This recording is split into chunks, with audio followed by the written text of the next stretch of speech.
Al-Khaliq yang mendesain, Al-Khaliq Al-Bari yang membangun, mencipta, mewujudkan kenyataan, Al-Musawwir yang eh, memperindah. Summa salatu ala al-mukhtari, kemudian salawat Allah Subhanahu wa taala ala al-mukhtari, ini al-mukhtar maksudnya yang terpilih Nabi Muhammad sallallahu alaihi wasallam. Wa ba'd, dan depan setelah itu kata-kata wa ba'du disebut fasul khitab, disebut fasul khitab, dan konon itu adalah fasul khitabnya Nabi Daud alaihissalam yang ada di surat Shad. Haka ay khudh. Haka ini isim fi'il artinya khudh. Haka, makanya setelahnya mansub karena maf'ul bih. Siratar rasuli, sirahnya Rasul sallallahu alaihi wasallam. Dan sebenarnya sirah sudah jadi istilah untuk kisah hidup Nabi sallallahu alaihi wasallam. As-sirah, jadi ilmu sirah, kalau dibilang sirah maksudnya kisah sejarah Nabi sallallahu alaihi wasallam. Walaupun kalau sejarah bahasa Arab secara umum ya tarikh atau sejenisnya. Tapi khusus Nabi sallallahu alaihi wasallam maka sirah, dibilang as-sirah.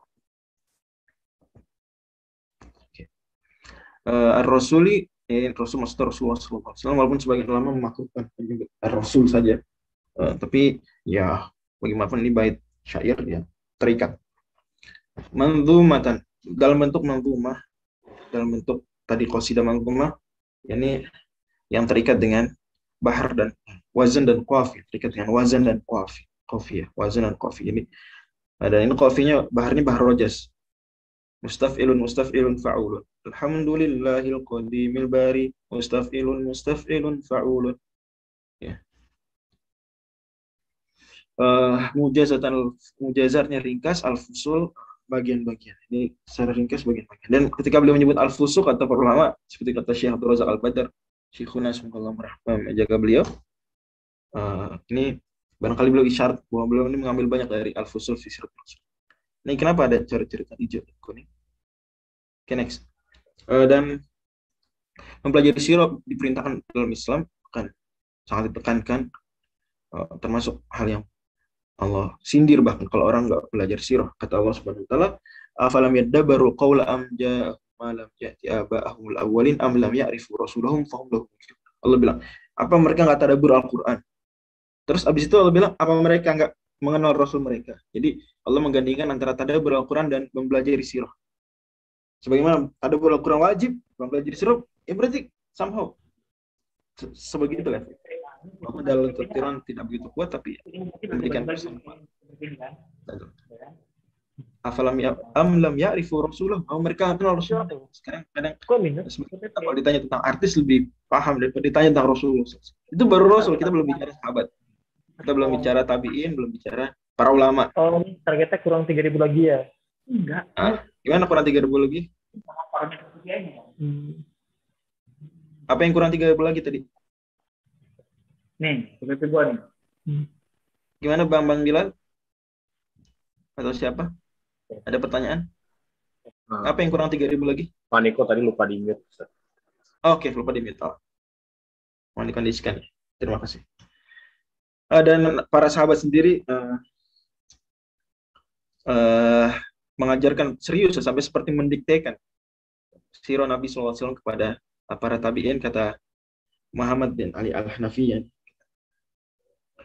Ini salah satu anaknya Ali bin Thalib radhiyallahu anhu. Ali bin Husain Ibnu Hanafiyah mengatakan, yaqulu kunna nu'allamu maghazi Nabi sallallahu alaihi wasallam wa sarayahu kama nu'allamu surat Al-Qur'an. Kita dulu diajari sirah nabawiyah oleh, ini tabi'in yang ngomong. Kita dulu diajari sirah nabawiyah, berarti yang ngajari siapa? Sahabat. Sebagaimana kita diajari surat dalam Al-Qur'an. Ini sahabat ngajarin Quran kepada tabi'in, jelas lah pasti sangat serius karena itu hal utama. Dan sanad Quran tersambung secara mutawatir terbukti hal tersebut. Dan imam-imam qiraat sebagiannya tabi'in, sebagiannya tabi'in. Betapa seriusnya mereka. Panjang lah cerita tentang itu. Ternyata ngajarin sirah seserius itu. Kunna nu'allam maghazi Nabi sallallahu alaihi wasallam kama nu'allam surat Al-Qur'an. Jadi barangkali ini dua hal yang kalau kita bisa punya anak diperhatikan betul, yaitu mengajarkan Al-Qur'an dan mengajarkan sirah.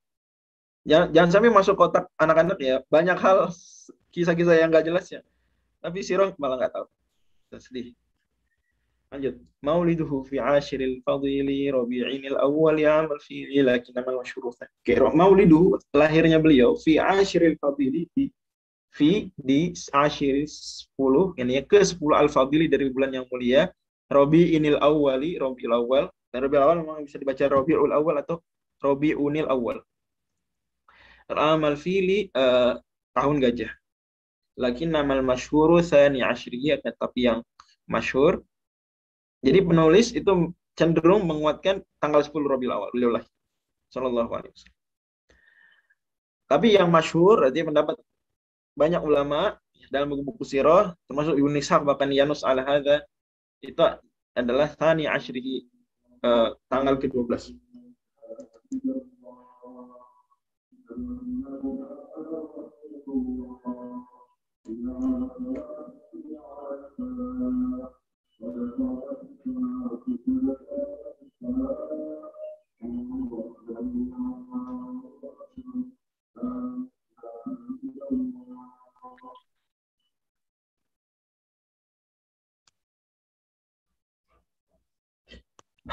Lanjut. Tanya, fi yaumil ini di hari Senin, tulu fajrihi, di saat fajar terbit hari tersebut.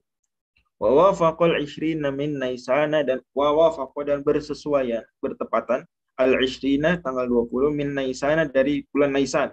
Ini bulan April. Nanti saya terangin. Wa qablahu, dan sebelum itu hainu abihi hana. Hainu waktu. Abihi hainu wafat. Al-halak, al-hain, al-halak.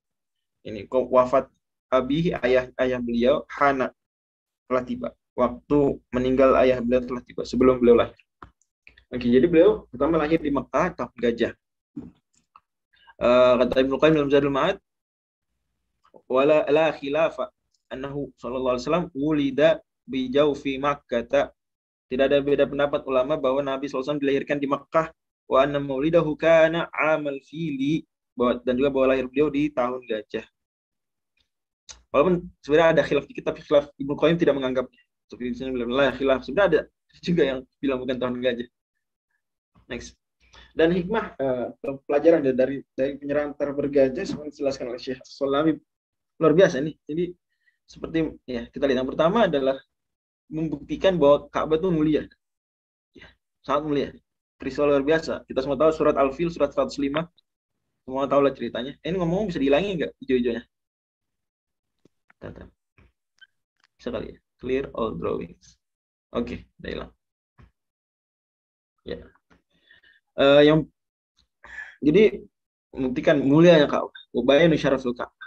Yang kedua juga membuktikan bahwa dengkinya orang-orang ya Nasrani kepada orang Arab. Dalam hal itu, memang waktu itu ya Nasrani lebih benar agamanya daripada orang Arab.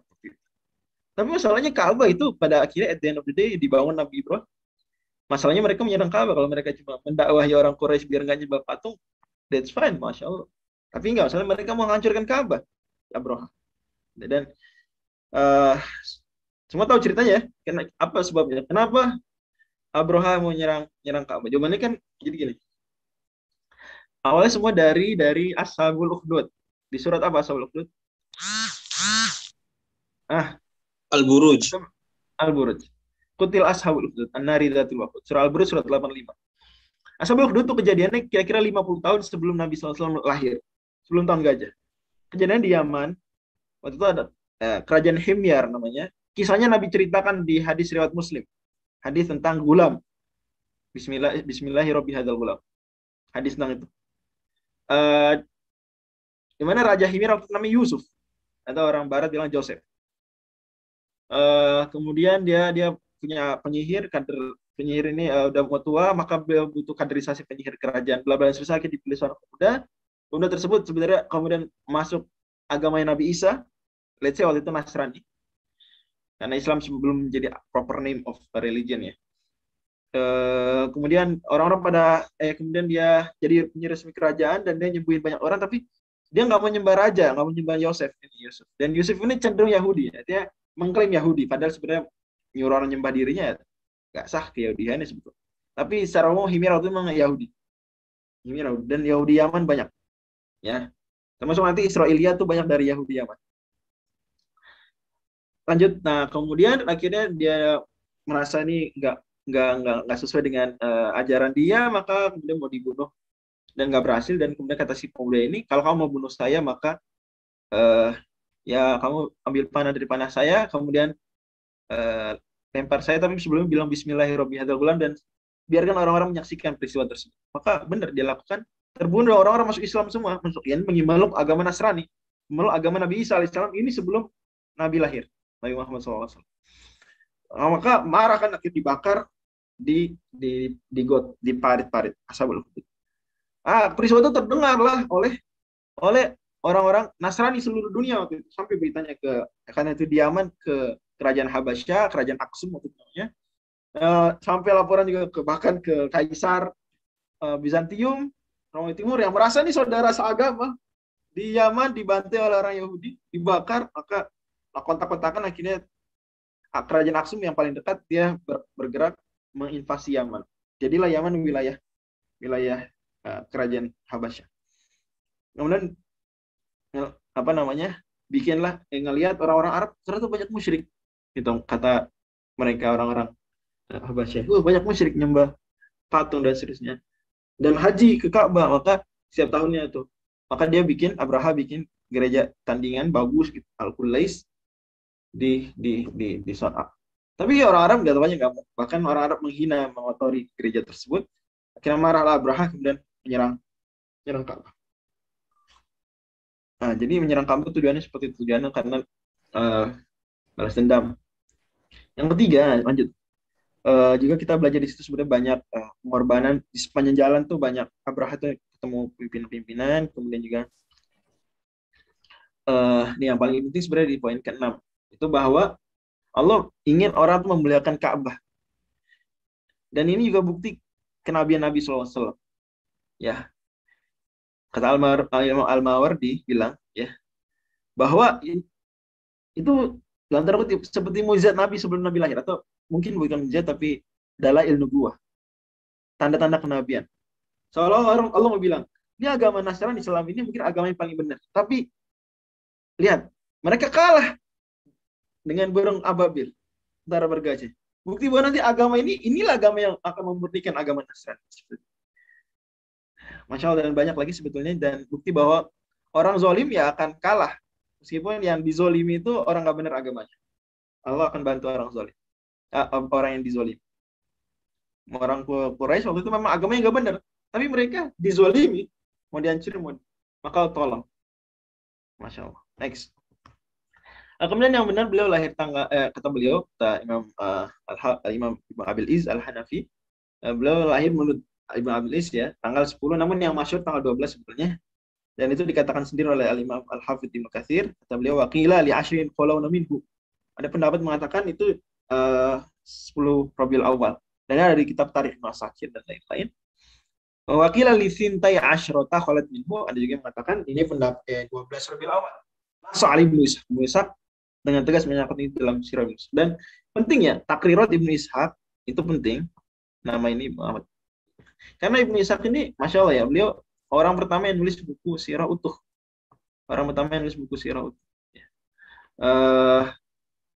Atas perintah Abu Ja'far Al-Mansur, di mana Abu Ja'far Al-Mansur ingin anak-anaknya ini belajar sirah. Gitu, maka beliau manggil Ibnu Ishaq untuk menulis buku sirah. Kan ditulis oleh Ibnu Ishaq buku sirah, tapi tebal banget sirah Ibnu Ishaq. Tapi luar biasa itu Ibnu Ishaq pakarnya. Imam Malik aja ditanya, dan Imam Syafi'i ditanya mau belajar sirah ke siapa, jawabannya ke Ibnu Ishaq. Ibnu Ishaq kemudian akhirnya meringkas buku tersebut, ya. Kemudian lama-lama nanti orang ada lagi generasi setelahnya meringkas buku beliau, yang terkenal adalah ringkasannya Ibnu Hisham. Jadi Ibnu Ishaq ini ulama yang wafat tahun 151 Hijriah. 151 Hijriah, dan kita semua tahu itu masa-masa itu masa-masa Imam Malik hidup, Imam Abu Hanifah baru meninggal. Kemudian Ibnu Hisham sendiri, Ibnu Hisham wafat tahun 218. Wafat tahun 218 Hijriah. Jadi penting, Ibnu Hisham ini kenapa penting? Karena dia sumber primer dalam Sirah Nabawiyah. Dan sumber primer dalam Sirah Nabawiyah ada 3 buku paling besar, paling penting. Sirah Ibnu Ishaq, kemudian Tabaqat Kubra Ibnu Sa'ad ada di kamar saya. Tabaqat Kubra Ibnu Sa'ad. Dan satu lagi Maghazinya Al-Waqidi. Maghazinya 3. Ya, rujukan primer dan lain-lain sebetulnya ada nanti melengkapi, tapi ini 3 yang di awal sekali, Masya Allah. Oke, intinya soal Ibnu Ishaq, bla bla dan seterusnya disebutkan. Jabir bin Abdullah mengatakan, Ibnu Abbas mengatakan, jadi pendapat Jabir, pendapat Ibnu Abbas. Oleh Rasulullah SAW, amal fili yaumal itsnaini tsani asyara min syahri Rabiul Awwal. Wa fihi bu'its. Wa fihi uliya bihi ila sama wa fihi hajara wa fihi mata. Hadza huwa kata Ibnu Katsir al-Hafidz wa hadza huwa al-masyhur 'inda al-jumhuri wallahu a'lam. Dan ini yang terkenal menurut mayoritas ulama. Wallahu a'lam.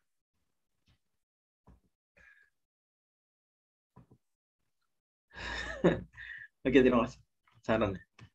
Oke, jelas ya. Sebentar, saya lihat dulu.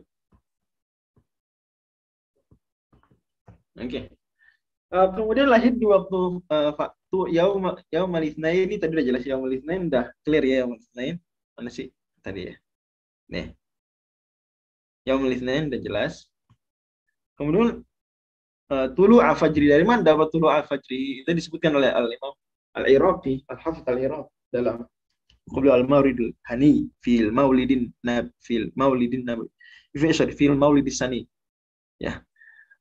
Kata beliau, waqad ikhtulifa aidan fi waqti wiladatihi, diperselisihkan kapan beliau lahir waktunya. Hal kan bin nahari aw fil laili, di waktu siang atau malam. Maksudnya siang kalau dalam perspektif para ulama itu adalah sejak subuh sampai maghrib, ya. Sejak subuh sampai maghrib. Puasa itu siang. Puasa itu siang. Ini mulai subuh terbit fajar sampai tenggelam matahari. Adapun malam ya berarti sisanya tenggelam matahari sampai subuh. Jadi habis subuh itu sebenarnya nahar, istilahnya dalam syariat. Nahar. Oke, dan kata beliau wal ahaditsu shahihatu dalat ala annahu wulida fi nahar. Hadis-hadis yang sahih menunjukkan beliau itu dilahirkan di siang hari. Buktinya apa? Nabi bilang yaumun gitu. Nabi ditanya tentang puasa Senin. Nabi, kenapa puasa Senin Kamis? Tapi waktu itu pertanyaan tentang puasa Senin. Kenapa puasa Senin? Kata Nabi sallallahu alaihi wasallam, fi wulidtu wa fihi unzila alayya. Karena itu saya puasa Senin adalah diantaranya nih, sebenarnya ada jawaban lain, tapi pernah jawab dengan jawaban lain. Aku dilahirkan di hari tersebut dan aku diutus pertama kali Quran turun kepada aku di hari tersebut. Masya Allah. Fihi wulidtu. Nah, di situ apa sih pendalilannya? Itu yaum. Yaum itu adalah ya nahar. Yaum. Buktinya di surat Al-Haqqah Allah bilang sakhorha alaihim sab'a layalin wa thamaniyata ayyamin husuma. Gitu kan? Berarti ayam tuh nahar, yaum tuh siang. Tapi ada riwayat lain mengatakan gini, dari Fatimah, anak syahidat. Fatimah binti Abdullah, tapi bukan Fatimah binti Muhammad sallallahu alaihi wasallam. Bahwa anak syahidat wiladat Nabi sallallahu alaihi wasallam lailan. Beliau menyaksikan kelahiran Nabi itu malam. Qalat, fama syai'un anzur ilaihi minal baiti illa nuwir. So, kalau qalat malam itu bercahaya. Wa inilah anzur ila nujumi tadanu hatta ini aqulu la taqana alayya. Masya Allah. Sallallahu alaihi wasallam. Kata beliau, saya ngelihat ke bintang-bintang itu kayak deket gitu. Sampai saya ngira bintangnya akan jatuh nimpa saya. Dan dari mana dapat fajarnya? Jadi menggabungkan antara hari dan juga ada bintang, ya berarti ya awal terbit fajar. Karena fajar terbit masih ada bintang nggak? Masih kelihatan ke bintang-bintang, teman-teman? Jawab. Di kelas ini harus jawab pertanyaan saya. Harus. Saya nggak mau diem-diem aja. Gimana? Masih dikit-dikit. Masih ada ya. Jadi itu cara menggabungkannya. Jadi antara riwayat ini diriwayatkan yang disebutkan oleh Al-Hafidz Al-Iraqi di sini dengan apa? Dengan bahwa tuh hari, ya berarti ketika fajar terbit. Karena itu udah hari dan masih ada bintang. Udah hari dan masih ada bintang. Jadi kemungkinan ya prosesnya antara malam juga ada sedikit gitu ya kan. Namanya orang lahiran. Tapi lahirnya itu tulu al-fajr gitu. Oke. Wallahu a'lam. Adapun tanggal Masehinya, maka disebutkan oleh Imam As-Suhaili. As-Suhaili ini penting bukunya, As-Suhaili. Kenapa penting? Karena beliau mensyarah. Sebenarnya beliau ulama belakangan ya, Imam As-Suhaili wafat tahun 581. Wafat tahun 581, tapi istimewanya beliau mensyarah Sirah Ibnu Hisham. Tadi saya bilang ya, Sirah Ibnu Hisham itu sirah penting. Kenapa? Karena ada dua alasan. karena beliau ringkasannya Ibnu Ishaq, ringkasan terpenting ya kalau kira ringkasan terpenting Ibnu Ishaq. Ya. Oke. Dan Ibnu Ishaq tadi saya bilang sumber primer Sirah Nabawiyah. Ya, dan yang kedua, Ibnu Hisham ini masih sangat awal. Tadi wafat tahun 213 ya. Sangat awal. Berarti masih generasi Imam Syafi'i 213. Luar biasa, berarti sangat fresh. Tambahan lagi mungkin karena Sirah Ibnu Hisham itu sempat hilang dari peredaran, dalam artian sedikit sekali manuskrip yang ada, sehingga orang banyak dan terlalu panjang. Mungkin saya sendiri belum baca Sirah Ibnu Hisham utuh ya, Sirah Ibnu Hisham udah, tapi Ibnu Hisham belum. Mungkin bahasanya ribet atau kepanjangan atau gimana ya, wallahu a'lam. Ya, maka orang lebih ke Sirah Ibnu Hisham. Dan Sirah Ibnu Hisham dianggap matan. Jadi makanya itu, karena dia ringkasan dari Sirah Ibnu Hisham, Sirah Ibnu Hisham dianggap matan. Oke, dianggap matan sehingga disyarah oleh Imam As-Suhaili dalam kitab Ar-Rawdul Unf. Ya, penting. Kata beliau gini, wa dzakaru anal fila ja'a bla bla bla seterusnya. Ulida ba'da majil fili bi khamsina yawan wa huwa al-akthar wal ashhar. Wa ahli hisab yaquluna wafaqa mauliduhu min asyhuri syamsiyati Naisana.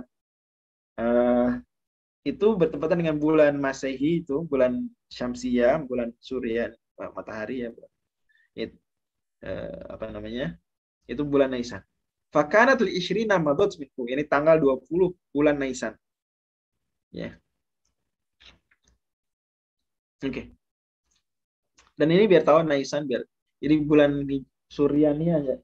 Jadi dulu orang Roma Bizantium yang ada di Syam itu namanya mereka Arabkan gitu nama bulannya. Enggak Arab banget sih sebetulnya, bahasa Suryani ya. Dekat dengan bahasa Aramaik. Jadi mereka nggak pakai Oktober, November. Walaupun itu setara, cuma tinggal kayak bulan Saka dengan bulan Hijriah aja. Sebenarnya sama, cuma beda nama bulan. Ini juga mereka gitu. Ya Nayir misalnya Januari itu Kanun Atsani. Februari Syubat. Maret itu Azar. April Naisan. Mei Ayar. Juni Uzairon. Juli Tammuz. Kemudian Agustus Ab. September Ailul. Oktober Tishrin al-Awwal. November Tishrin Atsani, Desember Kanun al-Awwal. Kayak gitu. Kanun al-Awwal, Kanun Atsani, Syubat, Azar, Nisan, Ayar. Ini Nisan ya. Nisan April. Sampai hari ini orang-orang di Suriah masih banyak pakai bulannya. Namanya. Oke. Kemudian apa hikmahnya kira-kira beliau lahir bulan Rabiul Awal? Kenapa nggak bulan Ramadan, nggak bulan Rojab gitu kayak atau apa ya? Disebut oleh Ibnu Hajj. Ibnu Hajj penulis kitab Al-Madkhal ya. Kalau bulan Rabiul Awal bahasan Maulid, tentu akan keluar nama Ibnu Hajj. Tentu kalau ilmiah diskusinya ya, akan keluar nama Ibnu Hajj dalam kitab Al-Madkhal. Karena Ibnu Hajj ini dalam kitab Al-Madkhal dikutip utuh oleh Imam Asyuti. Dalam kitab Al-Hawil lil Fatawi, Imam Asyuti itu bikin bahasan khusus tentang merayakan Maulid Nabawi dan beliau kutip utuh tulisan Ibnu Hajj. Enggak. Tulisannya Al-Faqihani. Beliau kutip tulisannya Al-Faqihani. Maaf. Dan beliau kutip banyak juga dari Ali Jari Ibnu Hajj. Kalau kutip berapa di kitab Al-Madkhal. Al-Madkhal 3 jilid ya. Nah, itu tentang hal-hal konsep hal-hal baru dalam agama seperti itu ya. Ibnu Hajj. Imam Suyuti kemudian mengomentari ya. Nah, tapi beliau kutip dari Ibnu Hajj, beliau bawakan faedah bagus. Yaitu apa? Fa in qila mal hikmatu fi qawli alaihi salatu wassalam mauliduhul karim bi syahri rabi'il awwali wa yawmil itsnaini wa lam yakun fi syahr ramadan alladzi unzila fil Quran. Kenapa enggak bulan Ramadan? Kenapa enggak Lailatul Qadar? Kenapa enggak di bulan Hurum, bulan Rajab, Dzulqa'dah, Dzulhijjah, Muharram? Kenapa enggak nisfu Sya'ban? Kenapa enggak hari Jumat atau malam Jumat? Nah, ini pertanyaan gitu ya. Pernah mikir gitu enggak? Atau beliau fal jawab min arba'ati awjuhin. Nah, jawabannya ada 4 sisi. Yang pertama, bahwa di hadis ada hadis tentang penciptaan alam semesta kan 6 hari visitati ayamin. Ada hadis menjelaskan bahwa Allah menciptakan tanaman-tanaman dan seterusnya itu di hari Senin ya, buah-buahan itu hari Senin. Maka seolah-olah Nabi Muhammad SAW itu adalah giza ya, kelahiran beliau giza bagi manusia, bagi peradaban, adalah sumber kehidupan bagi peradaban. Sebagai makanan kita butuh, begitu juga Rasul kita butuh. Asan yang kedua, anna fi lafdhi Rabi' isyaratan wa tafa'ulan hasanan binisbati ila istiqamati. Jadi Rabi itu artinya apa Rabi? Musim semi, spring. Dan memang dulu awal orang Arab menyebut-nyebut atau menamakan nama bulan itu spring, musim semi. Memang ya pada akhirnya bulan Hijriah itu nggak sinkron dengan musim. Akan bergeser. Ramadan kadang musim dingin, kadang musim panas. Kadang musim ya geser. Tapi awal orang Arab bikin nama bulan itu Rabiul Awal musim semi, spring. Maka mereka namakan Rabiul Awal musim semi pertama, Rabiul Akhir atau Tsani musim semi lanjutan atau bulan semi lanjutan. Seperti itu. Nah, spring itu kan masya Allah ya, bulan apa ya? Musim orang bahagia, bunga berkembang, tanaman tumbuh lagi. Jadi kesannya lahirnya Nabi SAW adalah bab musim semi bagi peradaban dunia. Seolah-olah 500 tahun setelah peninggalan Nabi Isa itu adalah musim dingin. Tidak ada kehidupan. Ya, atau kehidupan susah. Gimana tidak? Maka kemudian musim semi dengan lahirnya Rasulullah. Allahumma sholli alaihi wasallam. Al-thalith anna fasla rabi a'dalul fusuli wa ahsanuha. Wa syariatu a'dalu syara'i wa asbah. Juga karena musim semi itu musim yang paling enak. Orang katanya, kamu suka apa? Musim panas? Wah, gerah. Musim dingin? Wah, kedinginan. Musim autumn, musim apa? Musim fall, musim gugur ya somehow dingin juga sih. Dingin juga. Dan kurang cerah. Tanaman-tanaman warnanya kecoklatan, suram, walaupun indah juga dalam beberapa sudut pandang ya. Artinya ketika perubahan warna. Tapi ujung-ujungnya coklat, kemudian gugur lagi. Gugur kan gak enak gugur. Tapi spring, wow, tumbuh. Dan cuaca pertengahan. Maka begitu juga. Syariat Nabi Muhammad SAW itu pertengahan. A'dalul syara' wa asma. Arab yang keempat anal ani penting. Anal hakim subhanahu arada an yusyarrifa bihi zaman alladhi wulida fihi fala wulida fil awqatil mutaqaddimi dzikruha la kana qad yutawahamu annahu yatasharrafu biha. Jadi gini. Ibnu Hajj dinukil oleh Imam Asyuti, Allah pengen lahirnya Nabi itu yang membuat bulan Rabiul Awal istimewa. Yang membuat hari Senin istimewa. Ya. Yeah. Oke. Okay. Jadi Allah ingin kelahiran Nabi lah yang membuat Rabiul Awal dan hari Senin istimewa. Gitu. Bukan kalau Nabi lahir di Ramadan, mungkin saja akan terbayang Nabi itu istimewa karena lahir di bulan Ramadan. Gitu. Paham nggak? Kan Ramadan udah istimewa. Nabi lahir di situ misalnya, contoh. Dan memang ada pendapat gitu. Tapi sangat lemah. Maka mungkin ada yang membayangkan, oh, Nabi itu istimewa ya karena lahir bulan Ramadan. Tapi nggak maunya adalah bulannya itu istimewa karena Nabi, bukan Nabinya istimewa karena bulan. Paham nggak maksud saya? Atau paham nggak maksud Ibnu Hajj? Nah. Paham. Paham. Paham, Ustaz. Paham ya? Insyaallah. Itu lebih menunjukkan lebih istimewa kan? Oh. Gitu. Wallah misal. Kemudian tentang ayah beliau wafat ada di Al-Mustadrak Al-Hakim ya. Hadis riwayat Al-Hakim beliau sahihkan. Itu kata Ibnu Abbas. Ya Ibnu Abbas ini ya. Tufi abuhu wa ummuhu hublabih. Tufi Nabi ya, ayahnya Nabi wafat dan ibunya lagi hamil mengandung Nabi SAW. Hadza hadits sahih ala syarh Muslim. Falam yakfir.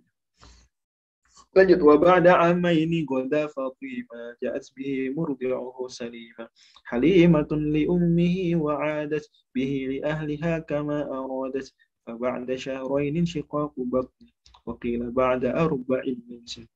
Wa ba'da dan setelah amaini 2 tahun, jadi 2 tahun setelah Nabi lahir maksudnya.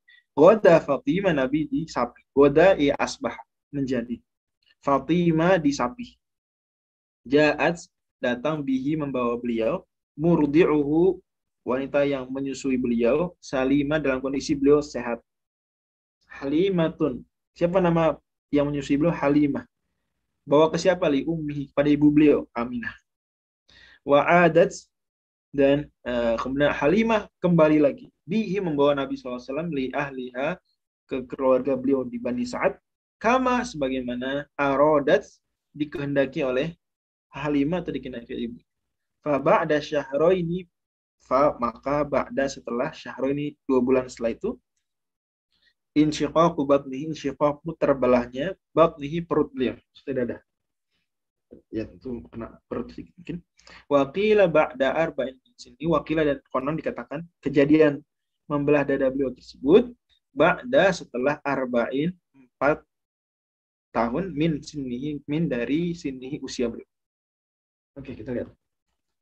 Jadi Rasulullah SAW itu disusui oleh Halimah. Nama Halimah binti Abdillah. Atau orang bilang Halimah binti Abi Dhu'aib.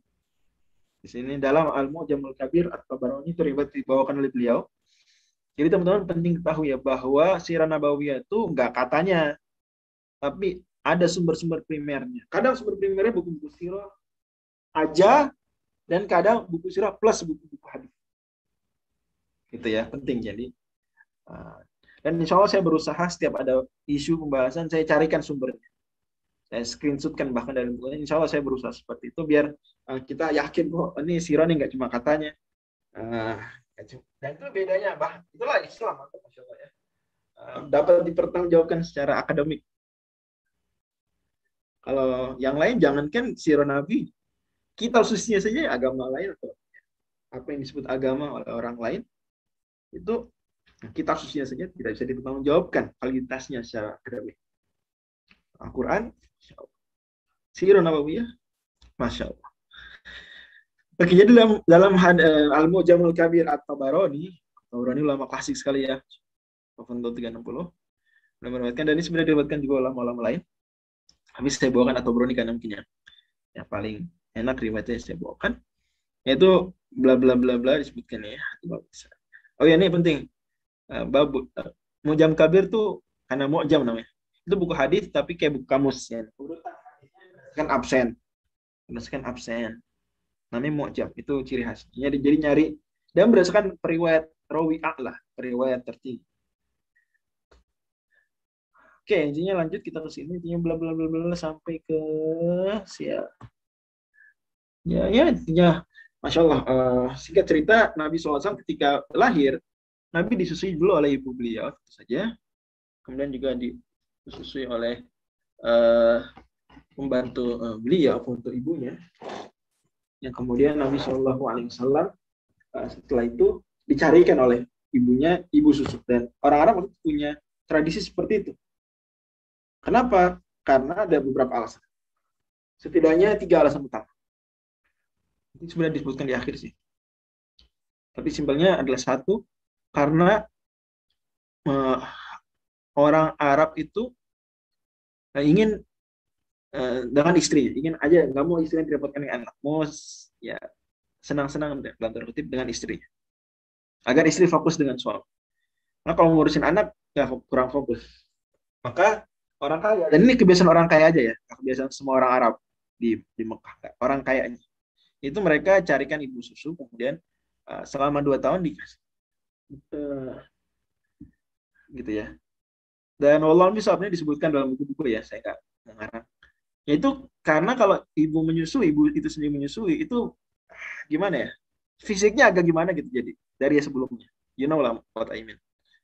Maka mereka mau istri tetap prima secara fisik, prima secara waktu, maka oke lah anaknya dibawa orang disusui. Maksud saya ya. Yang kedua karena Mekah itu tempat orang banyak datang. Enggak hari ini aja, zaman dulu begitu juga. Orang dari berbagai daerah datang. Orang Arab, Bani Hawazin, Bani Sa'ad, Bani Tamim, Bani Khuda, semua datang. Khuda datang ya, ke Mekah. Dan dialek mereka agak beda, bayangin. Seperti misalnya Jakarta. Datang orang Sunda, orang Medan. Coba saya tanya, orang lahir di Jakarta bisa bahasa daerah apa? Umumnya orang Jakarta tuh bisa bahasa daerah apa? Tahu, Ustaz. Enggak, bahasa Indonesia orang Jakarta mah. Orang bahasa Indonesia susah. Kenapa? Karena di Jakarta itu isinya orang berbagai daerah datang, susah. Sama teman-teman saya di Balikpapan atau mungkin kalau ada orang Balikpapan saya pikir Balikpapan itu bahasa Indonesia. Kenapa? Karena terlalu banyak pendatang. Gitu. Kalau mau bahasa daerah tuh nggak di kota-kota yang isi banyak. Gitu. Nah, maka gitu. Jadi nanti anak kecil tumbuh, dia bingung bahasanya nggak bagus.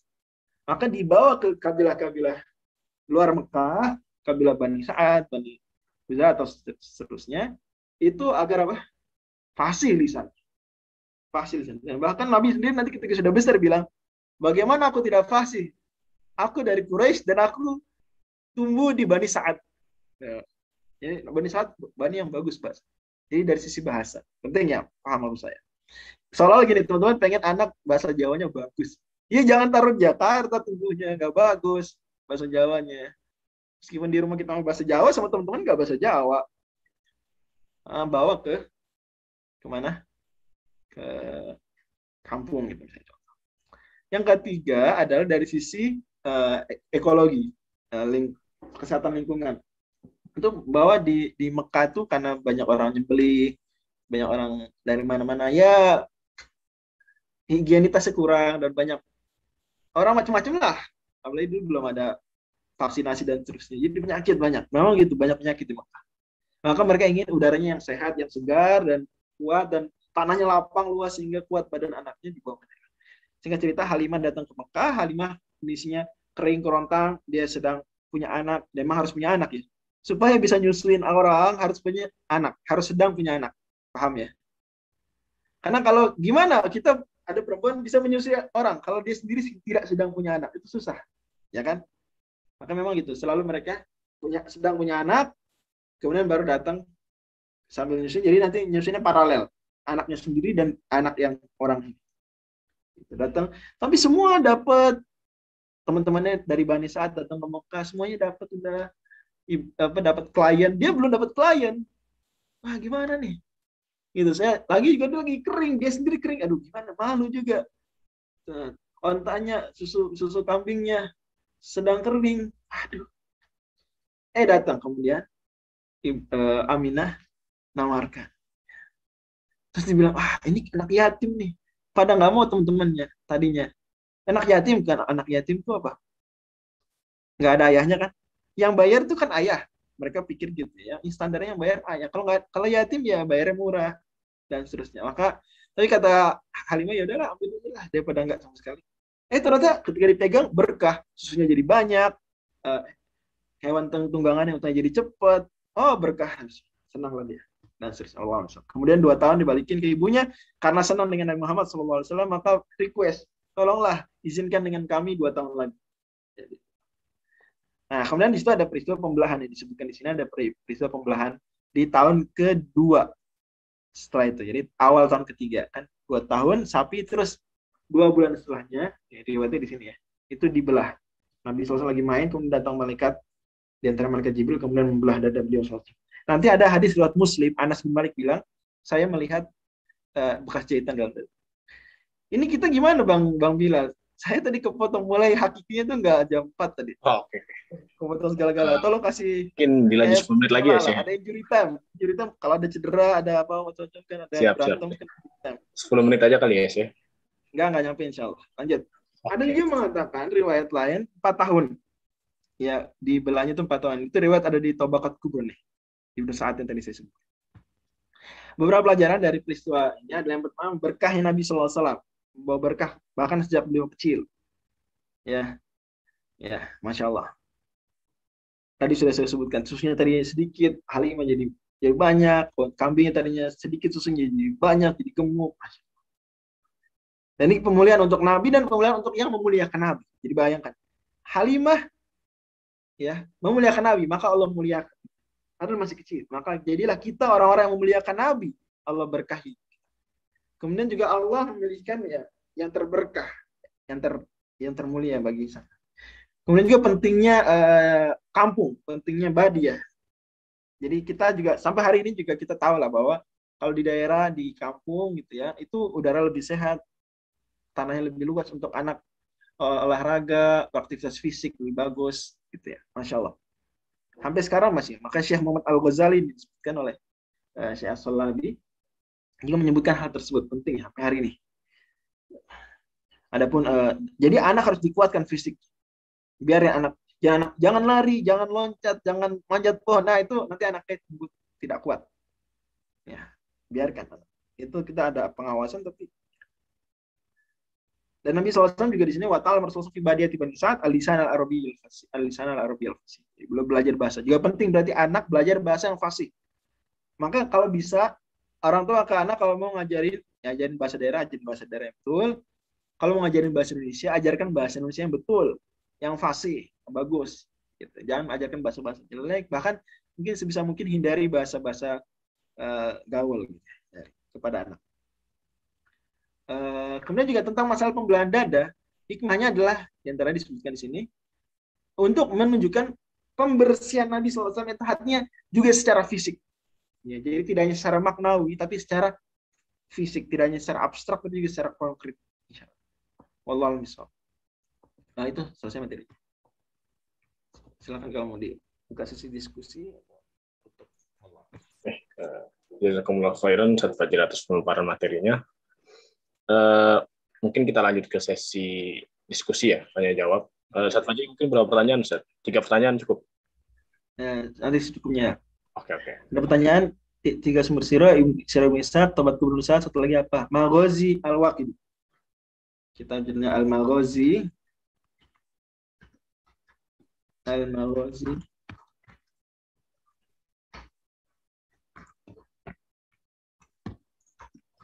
Al-Waqidi. Tapi ini yang paling tidak begitu diandalkan. Tapi ya boleh lah. Yang paling diandalkan Ibnu Ishaq, terus Bapak Kubra Ibnu Sa'ad. Ibnu Sa'ad komplit malah, nggak cuma Nabi. Sahabat-sahabat gitu. Luar biasa. Slide-nya bisa didapat di mana? Saya kirim sekarang. PDF tapi ya, saya nggak kirim PPT. Insya Allah. Ada lagi silakan. Kalau mau tanya lisan boleh.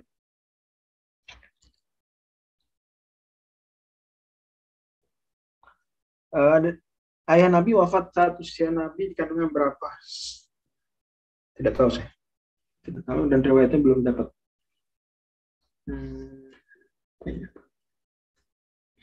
Saya pernah nggak yakin. Seperti pernah baca 10 bilang gitu, tapi nggak yakin. Tapi usia ayahnya 25 tahun. Usia ayah beliau 25 tahun. Jadi ayah beliau wafat usia 25 tahun. Wallahu a'lam. Ini memang mereka seperti itu. Nabi hubungannya dengan kota Nabi lah di bulan. Oh, jadi gini. Ya hari Senin, di hari Senin. Jadi hari Senin itu dalam hadis tentang penciptaan alam semesta, hari Senin hari penciptaan buah-buahan tanaman.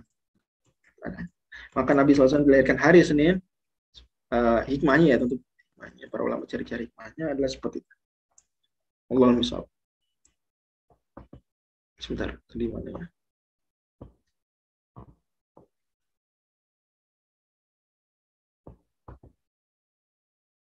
Sebentar. Bang Wilan, kenapa saya nggak bisa memunculkan Zoom-nya? Sebentar.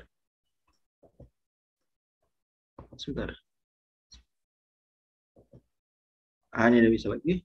Oke. Saya mau kirim filenya sebetulnya.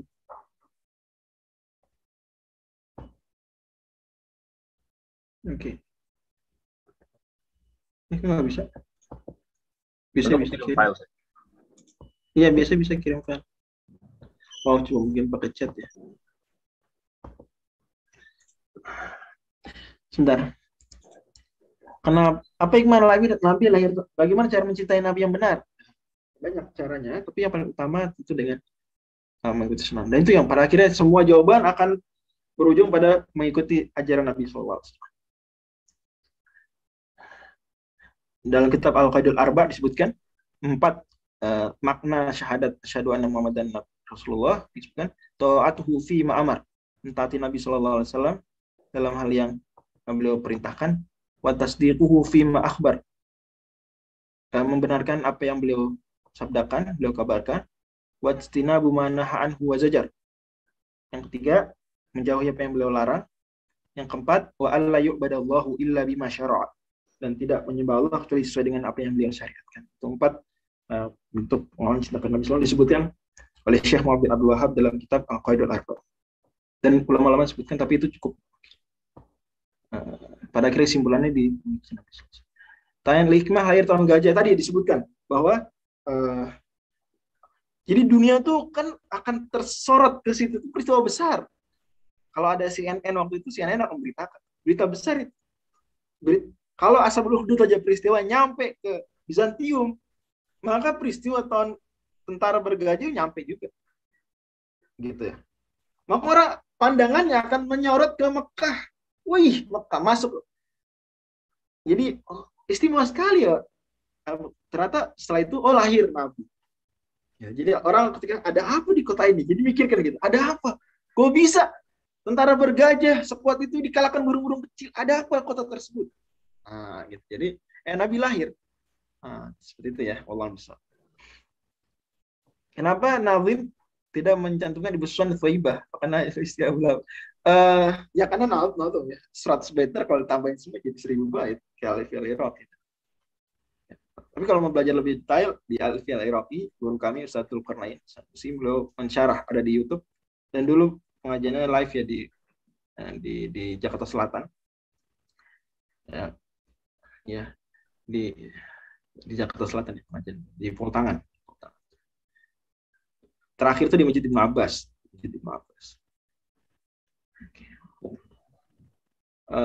Itu belum mengkaji Alfiyah Sirah Al-Iraqi. Alfon tadi Al-Hasyr ayat berapa? Al-Hasyr ayat wal khaliqul bari'ul musawwir lahul asmaul husna 27 berarti. Apa dari faedah terakhir tentang 23 ya? Apa faedah terakhir tentang disapinya Nabi SAW kemudian dibawa? Oke, bisa nggak kita ngamalin anak dibawa ke daerah disusun orang? Bisa aja. Bisa. Apa mungkin cocok di negeri Yaman? Oh, Nabi kan nggak di Yaman, Nabi di Arab Saudi dan Bani Sa'ad bukan di Yaman, Bani Sa'ad masih Arab Saudi juga. Tapi ya Yaman cocok ya, cocok. Saya belum pernah ke Yaman, tapi kalau baca-baca tentang Yaman, dapat info tentang Yaman dan guru-guru kami juga sebagian lulusan Yaman, ya cocok ya. Di Indonesia insya Allah cocok. Cuma masalahnya ada nggak yang menyusui itu yang budaya tersebut ada nggak di Indonesia? Apa agama anak-anak Abdul Muthalib? Beragam. Nanti kita belajar, nanti kita lihat Abdul Muthalib anaknya ada yang masuk Islam, ada yang enggak. Insya Allah saya singgung ketika bahas masuk Islamnya Hamzah. Oke. Apakah cara mencintai Nabi bisa dengan banyak template Nabi? Menurut sebagian ulama bisa, menurut sebagian ulama nggak bisa. Kalau dengan membaca memeladani sirah, ijma ulama itu bisa. Bagaimana Ustaz mengenai beberapa ulama? Ya, semua ulama sepakat itu bid'ah, semua sepakat. Cuma beda pendapat apakah bid'ah yang boleh atau bid'ah yang nggak boleh, itu ya. Semua sepakat itu bid'ah. Semua sepakat itu tidak diamalkan oleh as-salafus saleh, cuma berbeda pendapat apakah itu yang boleh atau enggak. Itu kembali ke konsep pembagian bid'ah itu sendiri, kan ulama beda pendapat. Konsep bid'ah itu sendiri kadang secara perluasan makna bid'ah, penyempitan, itu bisa lihat lah dalam buku ulama syarah Sahih Muslim gimana Bro Imam Abdul Salam, Iqtidau Shiratul Mustaqim Syekhul Islam, Al-I'tisam Asy-Syatibi, itu didiskusikan. Termasuk tadi saya bilang kitab Al-Madkhal karya Ibnu Hajj. Ulama sepakat itu bid'ah, cuma beda pendapat apakah bid'ah yang boleh. Kira dia bilang kok ada bid'ah boleh. Memang sebagai ulama menyebut beberapa hal yang boleh dengan bid'ah. Jadi diperluas. Allah bisa seperti itu. Oke, cukup. Sudah 17:10. Karena waktunya udah lewat juga, jadi untuk pertemuan pertama Daurah Al-Urjuzah sampai sini saja ya. Jazakumullah khairan atas jawabannya dan teman-teman atas pertanyaannya. Terima kasih juga Ustadz Al-Masyah ya, yang udah menyiapkan. Ya, terima kasih Ustadz Al-Masyah. Dari Anda pribadi mewakili panitia ya. Anda mohon maaf. Gak apa-apa, tapi nggak boleh diulang ya. Atas kesalahan teknisnya. Dari Anda sendiri sebenarnya Anda cuma pakai akun yang diberikan yayasan, tapi Anda kira itu miskom kayaknya. Iya, sir. Jadi mari kita tutup dengan doa kafaratul majelis. Subhanallah. Assalamualaikum warahmatullahi wabarakatuh. Terima kasih banyak Bang Bilal dan teman-teman. Pamit dulu.